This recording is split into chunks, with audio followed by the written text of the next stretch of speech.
She was screaming to the top of her lungs.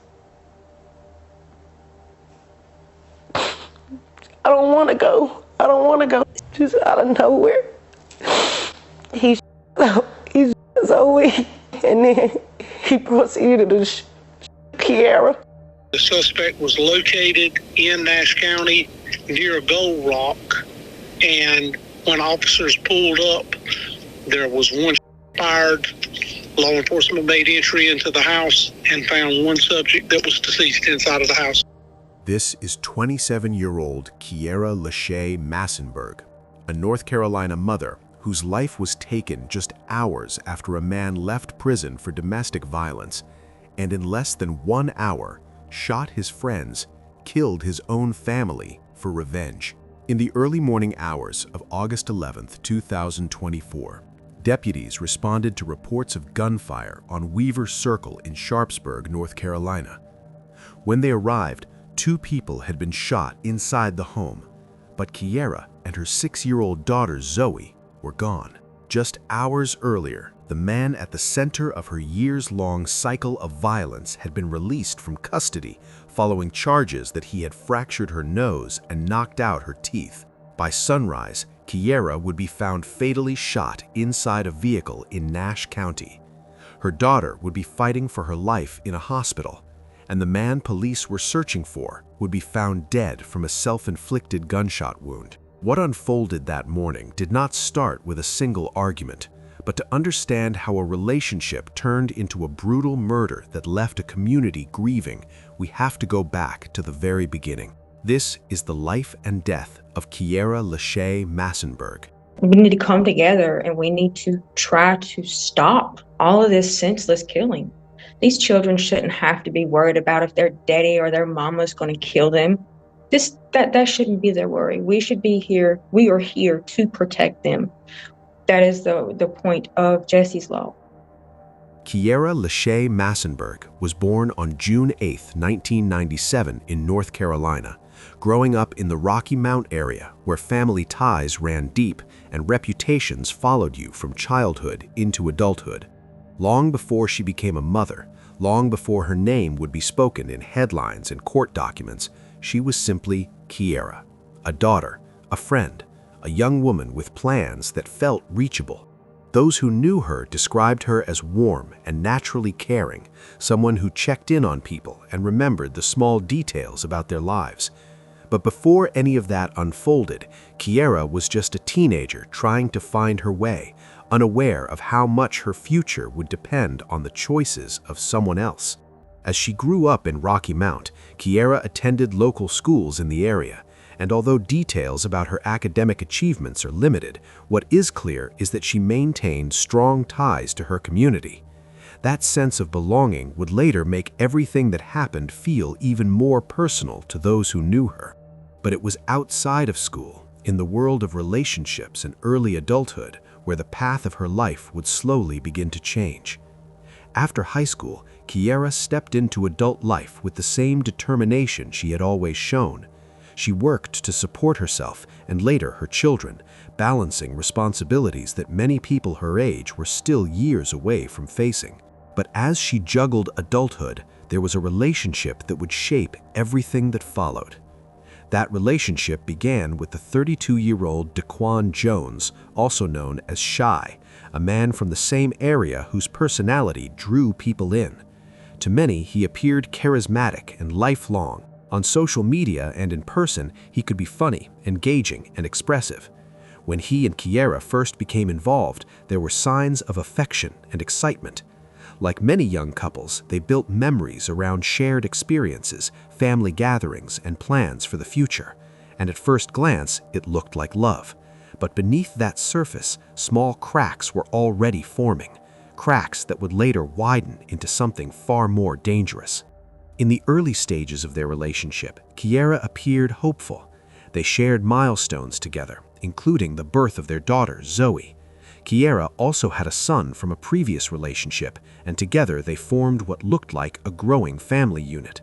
Social media posts showed moments of togetherness, celebrations, and attempts to portray unity. In July 2024, Daquan even wrote publicly about staying together through ups and downs, describing their bond as something worth fighting for. Kiara responded positively to that post, and for outsiders, it seemed like they were trying to make it work. But the truth inside a relationship is rarely fully visible from the outside. As their family grew, so did the complexity of their relationship. Kiara was devoted to her children. She adored them openly and proudly. She shared a birthday with her son on June 8th, making that day doubly meaningful in her home. Friends described her as a protective mother who centered her life around her kids. She worked, cared for them, and tried to maintain stability despite the tension that had begun to creep into her relationship. And at first, many may have believed that whatever struggles existed were simply normal relationship challenges. But behind closed doors, the situation was becoming more serious, one that was foreshadowed by Daquan's past. Over the years, Daquan had prior encounters with law enforcement involving domestic violence. In 2019, he was convicted of domestic violence on a female and false imprisonment. There were multiple arrests related to incidents involving Kiara. Yet, despite these red flags, the relationship continued. Sometimes victims of domestic violence stay because they hope things will change. Sometimes they stay because leaving feels more dangerous than staying. And sometimes they stay because love and fear become tangled together in ways that are difficult to separate. Kiara's story reflects that complexity. In July 2024, the situation escalated again. Court records show that Daquan was charged with domestic violence inflicting serious bodily injury after allegedly punching Kiara in the face, knocking out her teeth and fracturing her nose. This happened less than 2 weeks after his public declaration about sticking together. The contrast between those posts and the alleged violence revealed a troubling pattern, but even then, the full extent of the danger had not yet unfolded. In the years leading up to August 2024, Daquan made alarming social media posts referencing jealousy and harm. In one post from years earlier, he wrote about putting someone in the ICU if a relationship failed. In another post, he implied he would unlive her if things didn't work out. These posts, while disturbing, were not always taken as literal threats. Social media often blurs the line between venting and warning. But in hindsight, they read differently. They read like signals. Kiara's relationship with Daquan had become a cycle of tension, reconciliation, and escalation. Loved ones later said he changed after losing his mother and struggled mentally and emotionally. Some people tried to support him. But support cannot replace accountability, and emotional pain does not excuse violence. Still, within that environment, Kiara was trying to navigate motherhood, partnership, and survival. Meanwhile, her children remained at the center of her world. Zoe, her 6-year-old daughter with Daquan, was described as bright and joyful. Kiara's son, older by a few years, also depended on her for stability. She carried the responsibility of protecting them while also attempting to manage a volatile relationship. That kind of pressure builds quietly. It builds until something gives.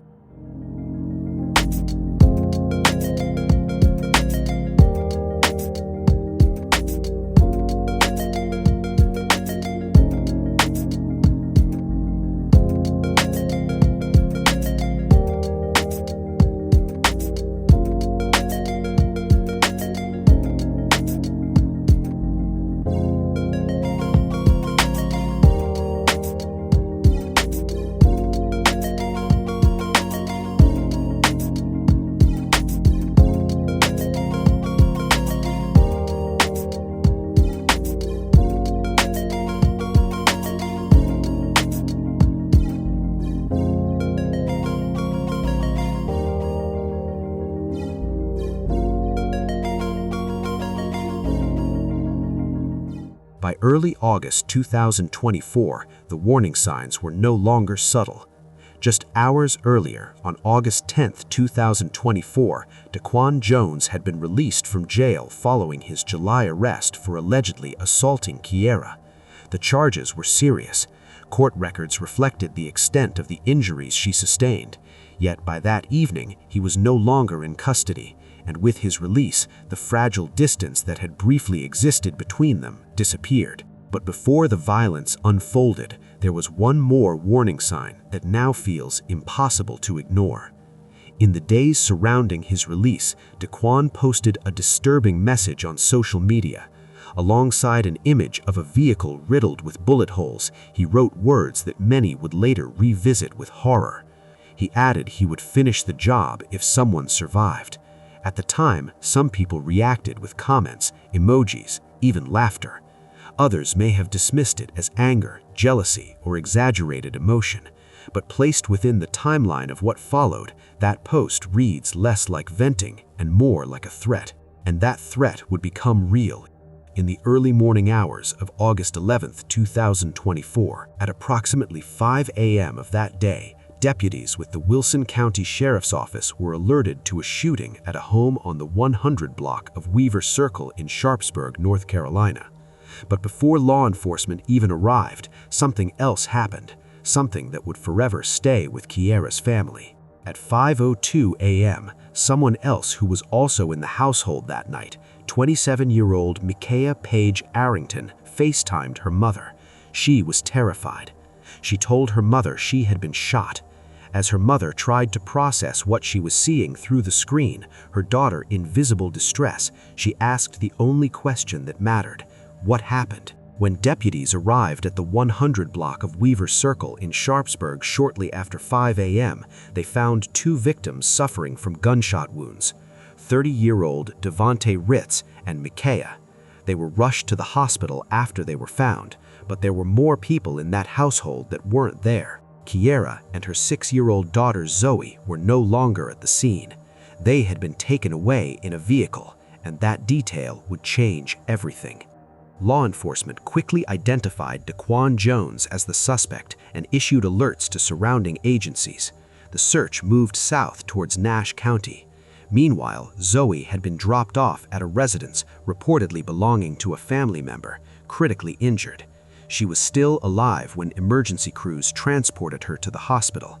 Doctors rushed her into surgery, fighting to stabilize a 6-year-old child whose life had been shattered before sunrise. But as officers closed in on the suspect, the situation reached its final and most devastating point. We start this evening with breaking news. This mother right here is dead, and her 6-year-old is in critical condition. 2 other people were injured, and the suspect is dead. All in what investigators are calling a suicide. Good evening, and thank you for joining us tonight. I'm Julian Grace. Well, this situation played out across 2 counties early this morning. Crime scenes in Wilson and also Nash County. WRAL's Carly Haynes is live in Wilson County at the sheriff's office there. Carly, what more can you tell us? Well, law enforcement believes that this all got started through a domestic dispute. Now, the Wilson County Sheriff's Office says that 6-year-old is currently undergoing surgery. It's unclear if she's going to live at this point. 2 of the other victims were taken to ECU Health, also undergoing surgery. I want to show you the location where this all got started. This was the scene hours later at a home in Wilson County where deputies say that first happened. At 5 this morning, deputies found a man and a woman here. The sheriff's office said the suspect, 32-year-old Daquan Jones, then drove off with a woman whom he had a relationship with and her 6-year-old child, later dropping off that child at a home in Nash County with a gun wound. Listen to this broadcastify radio traffic from Nash County EMS. Passenger all units reference Lee Road. Sheriff's office on scene advises going to be a 6-year-old female victim with shallow breathing. Is requesting emergency traffic. And Jones is accused of then driving to a friend's home on Jamie Road in Nash County, then himself. The woman he was with was found in her car. I want to go now to WRAL's Laura Levine, who actually spoke with the friend at that crime scene. The hours-long investigation began in Wilson County, where several people were shot, including that 6-year-old girl. The investigation ended right here on Jamie Road in Nash County, where investigators found a woman inside of a car and a man inside of this house. Nash County Sheriff deputies surrounded this home on Jamie Road. Family members of the victim wiping tears and holding each other as the bodies were removed from the scene. It happened. And it's like a Lifetime movie. Unfortunately, this is no movie. Sean Alston lives at the home that has now become the center of a crime scene. He said he was sleeping when he heard his friend Daquan Jones come in the house. Describe what you heard then. Nothing. Pow. Pow. And then police. Get down, get down. Quick moments, and he had no idea what was going on. But he tells me he has known both Jones and his now girlfriend for years, still processing the loss of life. You seem so numb to the situation. I'm sure it's just... For now. Yeah. For now. I spoke with Sheriff Keith Stone by phone while I was on the scene about how this situation unfolded. There is a BOLO put out for the possible suspect, and the suspect was located in Nash County near a gold rock. And when officers pulled up, there was one fired. Law enforcement made entry into the house and found one subject that was deceased inside of the house. Jones was found from a self-inflicted gun wound. Before that, he shot his girlfriend. She was found inside of the car Jones was driving when he fled the scene at Weaver Circle. And family members related to the victim that was found here on Jamie Road tell me that it was too soon to talk about the situation. However, they ask for prayers from the community at this time. Laura Levine, WREL News in Nash County. And family members of the woman who is say her name was Kiara Massenberg. She was 27 years old. They gave us these photos of her, and we are still working to confirm the identities of the other victims. Carly Haynes, WRAL News, live in Wilson County. Deputies located the vehicle later that morning at a home on Jamie Road in Nash County. When they approached, they found Kiara inside the car. She had been fatally shot. She did not survive. Inside the residence, Daquan Jones was found deceased from an apparent self-inflicted gunshot wound. Zoe remained hospitalized for more than a day. Despite doctors' efforts, she succumbed to her injuries on August 12, 2024.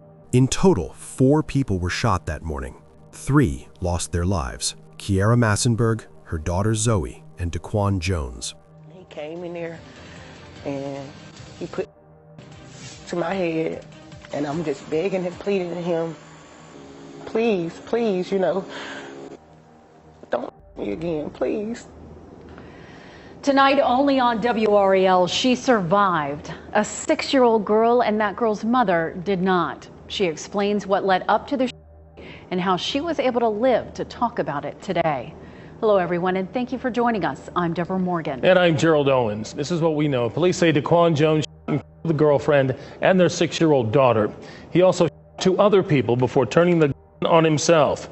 WRL's Chelsea Donovan traveled to Greenville today to speak with the woman who survived. It's an interview you will only see on WRAL. She was screaming to the top of her lungs. I don't want to go. I don't want to go. 6-year-old Zoe didn't want to leave Micaiah Page's Sharpsburg home where friends had gathered late Saturday night. Just out of nowhere, he's so weak. And then he proceeded to Kiara. It was an argument between Daquan Jones and Kiara Massenberg about Zoe leaving that prompted the spree, according to Micaiah Page, who was next. Then he came for me. And I just remember walking towards me and me trying to run, but I still got hit.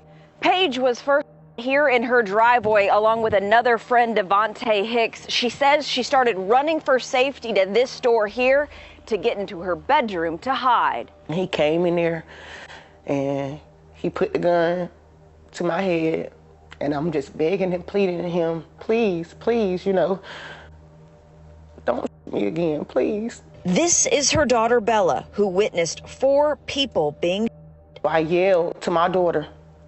I said, Bella, run. Get out the house and run. Bella made it to a neighbor's to safety. She got one here, one there, and that one. Micaiah is now at home recovering with her daughter by her side, but her best friend and her best friend's daughter are gone. Just tore me to pieces, getting the news about Zoe and Kiara. Page says after Jones shot everyone, he got in Kiara's car to leave. She had to moved them out of the driver's seat so that he could get in the driver's seat to even drive the car. Paige described what she saw as pure evil. I could just look in his eyes. It wasn't him. Jones soon got in the car, dropped his wounded daughter off at this random house nearby before ending up here with Kiara's body in the car. He took his own life at this home in Nash County. It's a tragedy that has rocked several families and an entire community. They didn't deserve it. Grateful, that God spared my life and allowed me and my daughter to still be here. Chelsea Donovan, Kiara was 27 years old. Her life ended not in a courtroom, not in a resolution, not in a chance to rebuild, but in the back seat of a vehicle after years of warning signs that had gone unresolved. A mother who had spent years trying to balance love, fear, hope, and survival was killed by the same man who once publicly declared he would fight for their relationship. And when investigators laid out the sequence, the release from jail on August 10, the threatening social media post about her finding someone else, and the early morning shooting less than 24 hours later, the pattern became painfully clear. The violence was not random. It was escalating. Kiara had survived previous incidents. She had endured arrests, apologies, public declarations of loyalty, and private harm. But on August 11, 2024, that cycle did not repeat the way it had before. It ended. And what remains now is not just a criminal case, but a story about warning signs, about domestic violence that intensifies after separation attempts, and about how the most dangerous moment in an abusive relationship is often when the victim begins to step away. Kiara Massenberg was killed, and the relationship that once looked like love from the outside became a tragedy that reshaped two North Carolina communities forever. Micaiah Arrington's mother publicly shared what it was like to receive that early morning FaceTime call. She spoke about panic, about helplessness, about seeing her daughter covered in blood and being unable to reach through a screen to protect her. She acknowledged the heartbreak for Kiara and Zoe. She also extended compassion toward Daquan's family, recognizing that multiple families were now grieving in different ways. Her message struck a chord. She urged the community not to turn the tragedy into online attacks or finger-pointing. She talked about mental health, about how people can struggle internally while appearing functional on the outside. She reminded listeners that while support systems matter, individuals still make their own decisions. It was a call for accountability without dehumanization, a balance that is rarely easy in moments like this. As candlelight vigils were planned and GoFundMe pages shared, conversations shifted toward prevention. In the days following her death, a fundraiser was organized to assist her family with funeral expenses and memorial costs. The campaign reflected just how deeply her loss was felt, raising almost $27,000, a visible reminder that behind every headline was a grieving family trying to manage both heartbreak and unexpected financial strain. But the fundraiser was about more than money. It became a gathering place for messages of love, prayers, and memories from friends, co-workers, extended relatives, and even strangers who had followed the story. Each donation carried a short note, words describing Kiara as a devoted mother, a kind friend, a bright presence whose absence now felt overwhelming. And as support poured in, so did reflection. Community leaders and advocates began emphasizing the heightened danger that can follow attempts to leave abusive relationships. People spoke about recognizing patterns, taking threats seriously, and intervening when possible. What had once been viewed as private relationship turmoil was now being discussed openly as a public safety issue, one that required attention long before violence escalates. And in homes across Rocky Mount and surrounding counties, parents hugged their children a little tighter. And as the days passed, arrangements were made to honor her life. With many mixed emotions and understandably broken hearts, SJFC joined with the family of Miss Kiara Lashea Massenberg as they prepared to say, "Until we meet again." Kiara departed this earthly life on August 11, 2024. Family and friends gathered on Friday, August 23, 2024 at the Greater New Testament Holy Church in Sharpsburg, North Carolina, to reflect on her life and embrace one another for comfort. The following morning, on Saturday, August 24, 2024, loved ones returned for her celebration of life at Red Bud Holy Church. Afterward, Kiara and her family were escorted to Social Union Baptist Church for committal rites. New at 11, people came together to celebrate the lives of domestic violence victims, 2 in particular. Family and friends say Kiara Massenberg and her 6-year-old daughter Zoe lost their lives nearly 2 weeks ago. Investigators say Zoe's father killed them and shot 2 other people before taking his own life. CBS 17's Greg Funderburg takes us to a balloon release that took place to celebrate their lives. Family and friends are still wrapping their minds around the tragic of Kiara Massenberg and her daughter Zoe. It's just a dream because when I come out my house, I will look across the street and see her and she's not there. Both of their lives were cut short this month when investigators say Kiara's boyfriend, Daquan Jones, took her life and their 6-year-old daughter's life. Jones is accused of 2 others who are recovering from their injuries before he killed himself. Thursday night, doves were released in honor of the mother and daughter, followed by a balloon release. And it's a moment family members say tells a story of who Kiara was to people in Rocky Mount. It means so much because we knew she was big and she was very popular, but this right here just shows that her spirit was so sweet and that everybody wanted to be around her. And her loved ones still can't accept she won't be coming home. It's just hard. Like, it's really hard. Because losing her is like losing my own child. It don't seem real because we're around her every single day and I just keep hearing her voice. And even though it's hard to accept, they wanted this gathering to be more of a celebration. I want her to be remembered by her smile and by her energy. She gave a great energy. You never had a dull moment. She was always positive, never negative. Family and friends are set to gather for a visitation tomorrow night, followed by a celebration of life on Saturday. If you'd like to get more information about those services, head over to our website, cbs17.com, and click on this story. I'm Greg Funderburg for CBS 17 News. Family and friends grieve the loss of Kiara and Zoe with the message to look out for signs of abuse. And certain people say certain things, I just say believe it. You never know what somebody will do to you. Together, they lift balloons in the air. They'll take their journey above, a family below with a long road ahead. And family members tell us they wish they had been notified when Jones got out of jail. Carly Haynes, WRL News, Rocky Mount. The community was left not only with grief, but with reflection on the warning signs that were visible, the systems that failed to interrupt the cycle, and the uncomfortable truth that violence rarely appears without a history. What happened that morning did not begin at 5 a.m. It began years earlier in patterns that escalated over time. And for many in North Carolina, that realization is the part that lingers longest. What do you think about it? Let us know what you think in the comments below.